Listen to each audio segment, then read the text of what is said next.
I'm a sculptor and I create monuments. I just completed the first piece, the first monument to Mamie Till Mobley and to Emmett Till. But before that, there was a really incredible monument that I did, and it was called the MLK Living Memorial. This is kind of a gateway piece for me. I was asked by a group called Chicago Public Art Group to work with a master artist named John Pittman Weber, and we began looking at sites. We were commissioned by Iman, the Inner City Muslim Action Network, and they wanted to represent the community that was changing. They also wanted to put a monument to the site where Martin Luther King Jr. got struck by a rock and deemed Chicago the most violent city in America. This is the sculpture that you're looking at. It's carved brick and took 2 years for us to complete from inception to the end. As you look at it, there are 3 stela that stand in the center of a plaza that's 42 by 40. And each of the stela has a tableau or a low relief image on it. You're also seeing it from above, and it looks like, I don't know, the Milky Way galaxy. I wanted to put actually a second sidewalk so that you could see the spiral. One of the reasons that we designed it this way is so that when you walk upon this monument, that you become a part of the procession and you are actually a part of history. This is Martin Luther King Jr. at Soldier Field, or orating and speaking to the people. And these marches were incredibly peaceful. So you're looking at the historic images of this march that was happening in Marquette Park. And as we were marching, or as he was marching, somebody actually threw a brick and he was struck in the head. And I know that it looks violent on this end, but these men are actually pushing his head down and protecting him, and they ushered him off to a synagogue very quickly. This is the Packers Union were actually the ones that were protecting him and covered his head and got him to safety. When we unveiled this, we actually found the black man that was in this photograph. And it was really incredible. We had searched all of the books, and the history books, and his name was never mentioned. And I happened to be doing a residency, and the speaker there was a formerly incarcerated person who was tortured by John Burge. And he wanted to know what I was working on, and I said, the MLK Living Memorial, want to see some pictures? And I was sitting next to somebody, and I said, yeah, we're working on this tableau right now of King getting hit in the head by a rock, and I'm looking for this man who actually protected him. And the woman sitting next to me said, oh, that's my best friend's father. And so, yeah, that's amazing. So we invited him to the unveiling, and he was suffering from dementia. But when we mentioned this, he actually perked up and came out, and we were able to celebrate that moment with him. These are what people call the counter-protesters, but they're actually the rioters. And the white people started throwing bricks and bottles and waving horrible signs, turning over cars, as you can see. This monument was put in the place where this happened. That gas station still exists. This is me carving. And actually, you'll be able to see my partner. You can see that the stelas are incredibly tall and weighty. So we actually could only carve half of them 5 feet at a time. So I'm carving the top half first, and then the bottom half. And then we didn't get to see the whole thing put together until the masons did it. Beautiful, incredible artwork. It's literally carved brick. The bricks are twice the size of these bricks that you're looking at. They're actually half cinder block size. They're about 8 to 12 pounds each. They do not have the cores, the holes punched out. So they're solid so that we can keep the pattern going. We use imagery from MLK's beloved community, and it was just an incredible 2 years working side by side with that guy. You can actually see some of the MLK imagery, and you can see that as you move around the stela, that the tableaus kind of open like books. So you're kind of reading these two at a time, and then you move around, and then there's another unfolding of the story. I really just wanted to show these. This is the raw brick. When it's fired, because of the iron oxide, it turns red. I really just wanted to show this imagery because it's very hard to see in photograph, but it's so beautiful. You can see on the far left that there's like legs of cops and billy clubs, and then there's a whole scene of marchers. And they are every denomination and every race and every age group. But then you can also see kind of the arms of the rioters, and we took that directly from the historic photographs. As you're moving around these things, there's actually this beautiful tableau, and John and I work separately. Sometimes, like the imagery of all of the women sitting on the stoop, I did personally, and then he did some as well. And this is more in line with the way he works, and just kind of cutting things up and making a little bit more collage. And this is just such beautiful work. I'm glad I get to show it off. That's us on site as the Masons were putting it together. And there it is. And we really love it. It's lined with limestone and capped with limestone. There's engravings and quotes, and in the center there's a bronze plaque. We did 10 or more community charrettes where we have about 400 community tiles that were made in the theme of home, and people got to express themselves in any way they wanted.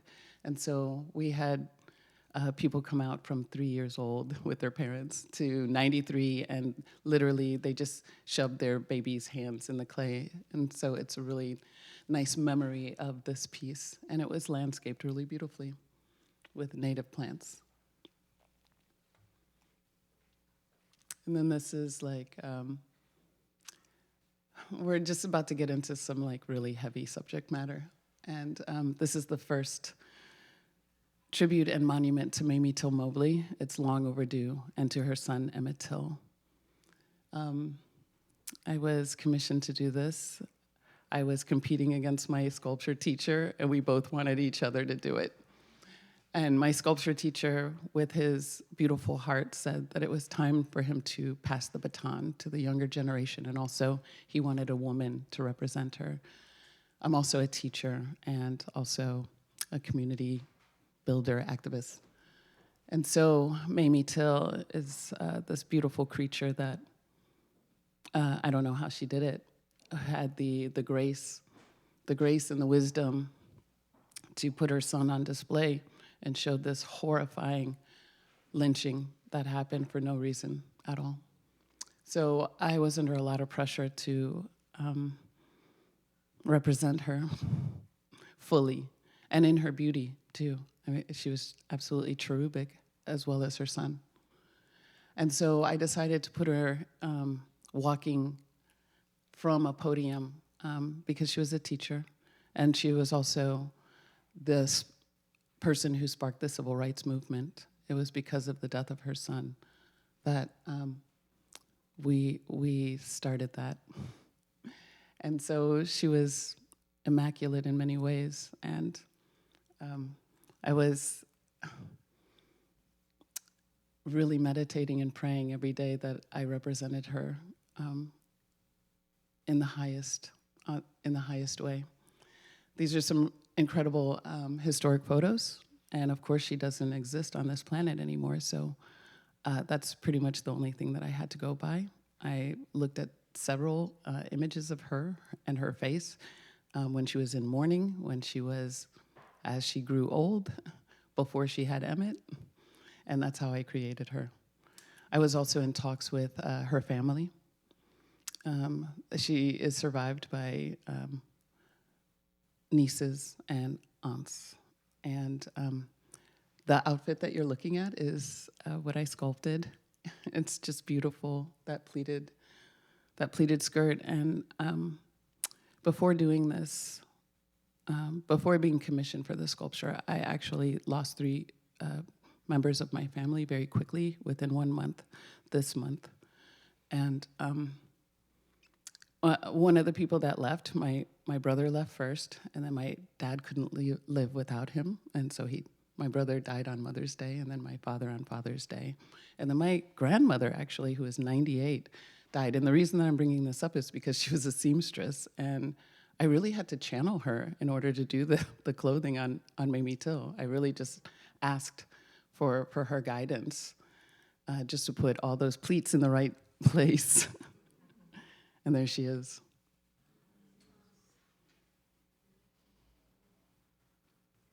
So when I sculpted her, I wanted to reunite Emmett with his mother for very obvious reasons.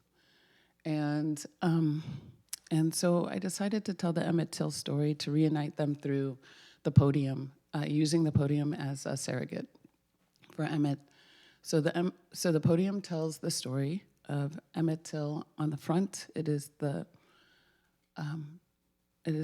essence of boyhood. There's 2 fishing poles that are in water and bobbing around because he and his mother fished together, and it was a very joyful act for them. And then there's 2 cranes on the side. There's lots of symbolism. There's lots of Easter eggs there, so that as children walk past this sculpture and grow up with it, they have many, many little beautiful symbols of rabbits and butterflies and things to look at as they grow. And there it is. I did this whole sculpture out of my head. There are very few drawings, and that image just came to me, and all of that is sculpted by me. And Sadie's hand. I used Sadie's hand when she did a studio visit. This is me sculpting. I just used low relief. I put clay directly onto the podium. The podium is like 80 years old. I asked Argo Community High School, who commissioned me, if they had a podium at their school, because podiums are very expensive, and they found this, and it's so old that Mamie Till herself might have actually used it. Each side of the podium tells a part of the Emmett Till story, and this is the side that is the lynching. And so that's the barn. You see it through to protect the audience, and mostly to protect the family and people who have lost children to violence. To protect them, I surrounded everything by cotton plants, which is a symbol of protection in Native American culture. So you're sort of looking at it through a lens. And then the last scene is the historic funerary procession. And I asked the family if it was possible that I could use the scene of the open casket, and they gave me their blessing.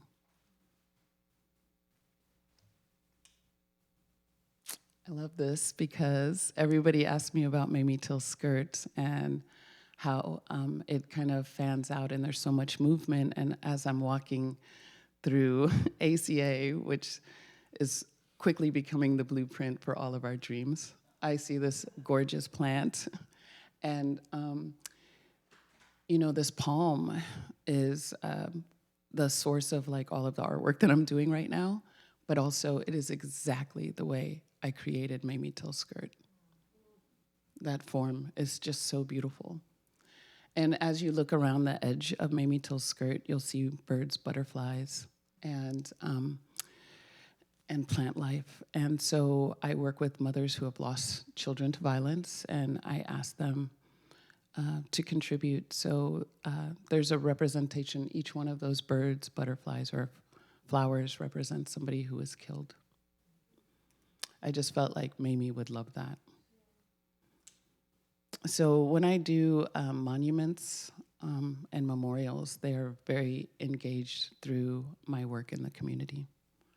And this is an awe moment because that you're looking at a historic photograph of Emmett Till, who is on the left, and then his best friend, Reverend Wheeler Parker.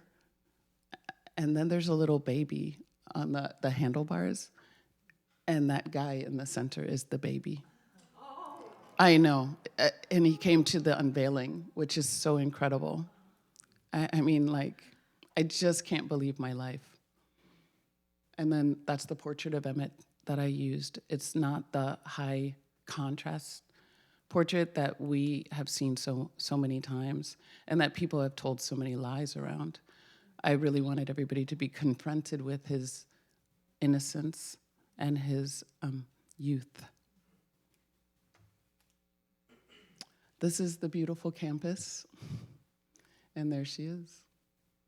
I worked with the architectural firm, and they built a podium for her, or a pedestal. I really wanted her on the ground, and I thought I got everything I wanted from this project, so she's up put high. But then, you know, I let them have that. And then they made these beautiful curved benches, and also there's markers. And what's happening on those curved benches is all of the students were engaged in the work that I was doing. As I was sculpting her, I was going in and doing master classes with them, and they were creating artwork around the life of Emmett Till. And so we're going to kind of mosaic the front of those benches in black and white images of the civil rights movement, and those markers actually tie all of the sites because the Mamie Till story takes place in Summit and in Mississippi. And there it is from above. And there she is in all of her glory.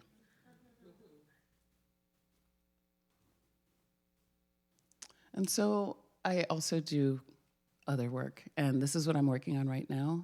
These are 10-foot high lanterns that are 4 feet around, and they are going to be in the Back of the Yards neighborhood. This is the first time I've ever shown them. And the Back of the Yards neighborhood, if you don't know Chicago, is what Upton Sinclair was writing about. It's the neighborhood that had the stockyards, is what they call it. And what Chicago is doing is moving the median on Damon Avenue to one side of the street and making this street that was north and south. It's like combining it, so it's a north and south instead of one-way streets. And they commissioned me to do a redesign of that median once it gets pushed, and this is what it's gonna look like.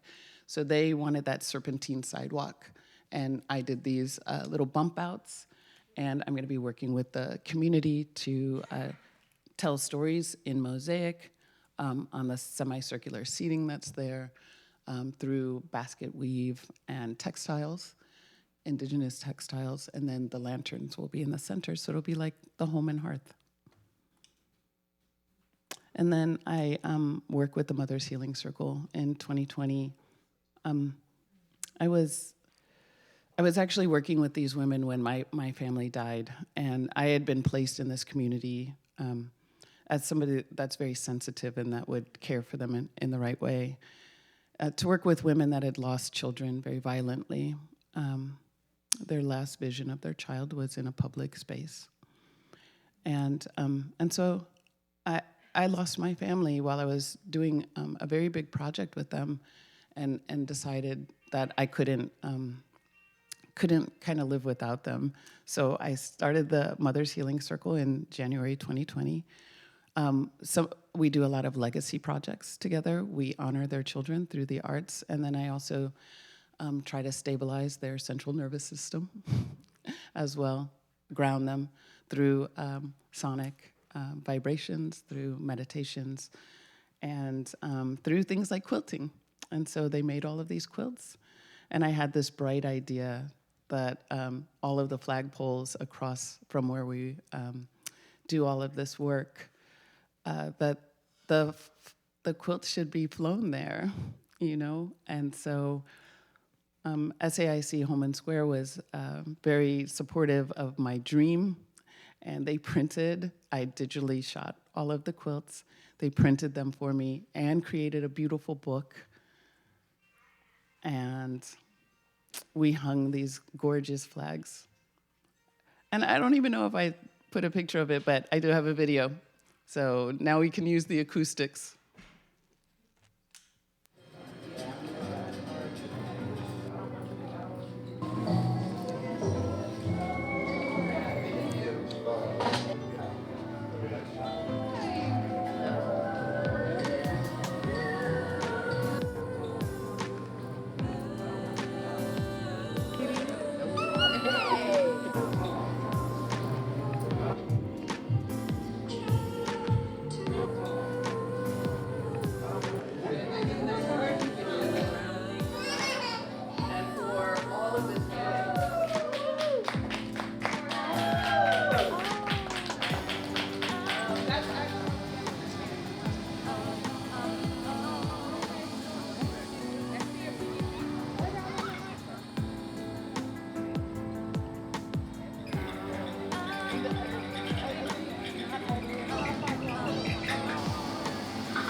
Thank you, Sonja. You're welcome. Thank you. Thank you. You, yes, yay, Aaron. Yeah.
Thank you. Thank you. I would like to thank ACA for recognizing the work that I do, and I really want to thank my associate artists for all the support. 193.